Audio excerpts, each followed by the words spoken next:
ঝাল ঝাল গরুর মাংসের কোফতা কারি। গরুর মাংস তো সবাই পছন্দ করেন, আর গরুর মাংস দিয়ে যদি কোফতা কারি হয় সেটা খেতে কিন্তু দুর্দান্ত মজা। ঝটপট তৈরি করে নিতে পারেন একদম কম সময়ে। তো এই কোফতা কারির রেসিপিটা আমি যেভাবে করলাম, এখানে আমি নিয়ে নিলাম 500 গ্রাম গরুর মাংসের কিমা।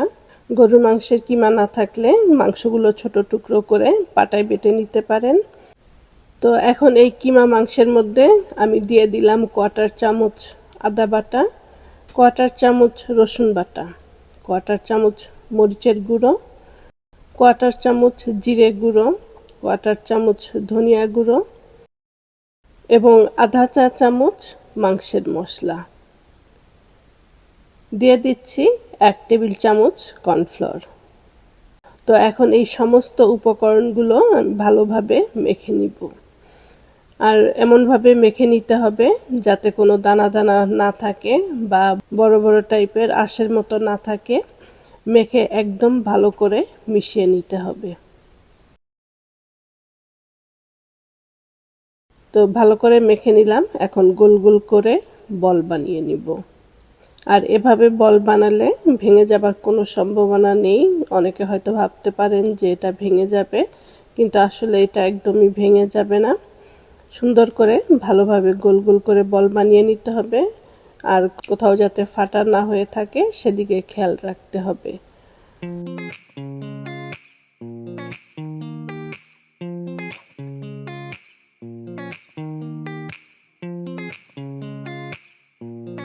তো এক এক করে সবগুলো বল বানিয়ে নিলাম। এখন চুলায় একটি প্যান বসিয়ে দিয়ে দিলাম কিছুটা রান্নার তেল। আর এই তেলের মধ্যে এখন এই কোফতাগুলো দিয়ে দিব।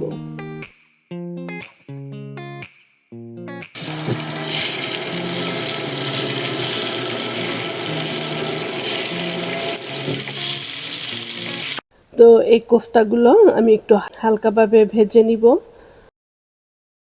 তো উল্টে পাল্টে হালকাভাবে কোফতাগুলো ভেজে নিব। একটা সাইড হয়ে গেলে উল্টে দিব এবং অপর পাশটা ভেজে এরপরে কোফতাগুলো তুলে নিব।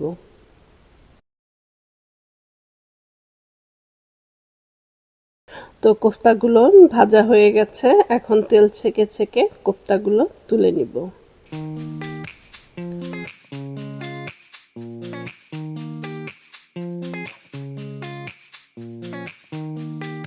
চুলায় এখন আরেকটি পাত্র বসিয়ে দিলাম আর এর মধ্যে পর্যাপ্ত তেল দিয়ে দিলাম। তো তেলটা গরম হয়ে গেলে এর মধ্যে দিয়ে দিচ্ছি পেঁয়াজের কুচি। তো পেঁয়াজটা ভালো করে ভেজে নিব। তো পেঁয়াজটা ভালো করে ভেজে নিয়েছি। এখন এর মধ্যে দিয়ে দিলাম 2 টুকরো দারচিনি এবং 4টি এলাচ, একটি তেজপাতা।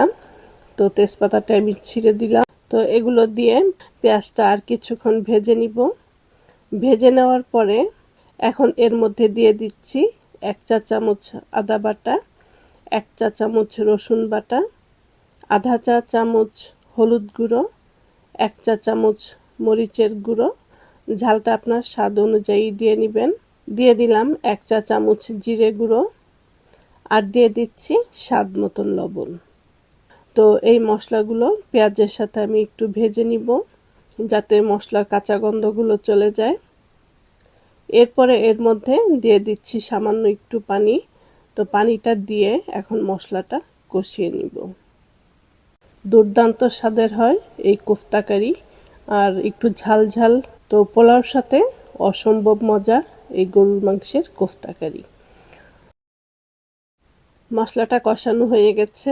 এখন একটু নেড়ে চেড়ে নিয়ে এরপরে এর মধ্যে আমি দিয়ে দিচ্ছি টক দই। এখানে 3 টেবিল চামচ টক দই আছে।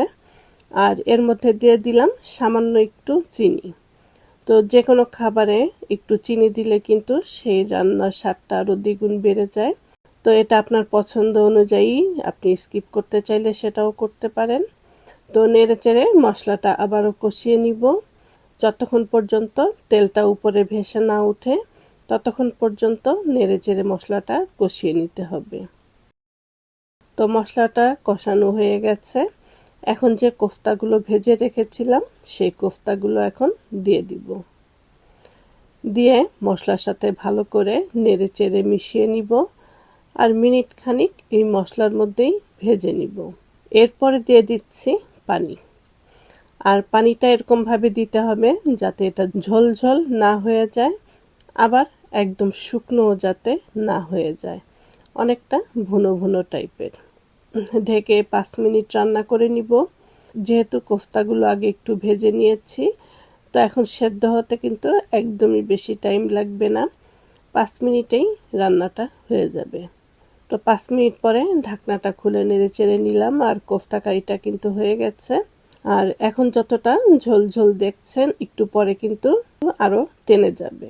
তো এখন এর উপরে আমি দিয়ে দিচ্ছি ভাজা জিরের গুঁড়ো আর দিয়ে দিচ্ছি কিছুটা চিলি ফ্লেক্স, দিয়ে দিলাম ধনেপাতা কুচি। তো এই তো হয়ে গেল কোফতা কারি। আশা করি রেসিপিটা আপনাদের ভালো লেগেছে। আর ভালো লাগলে অবশ্যই স্বপ্নকথা প্যারিস চ্যানেলের সাথে থাকবেন। ভালো থাকবেন সবাই। আল্লাহ হাফেজ।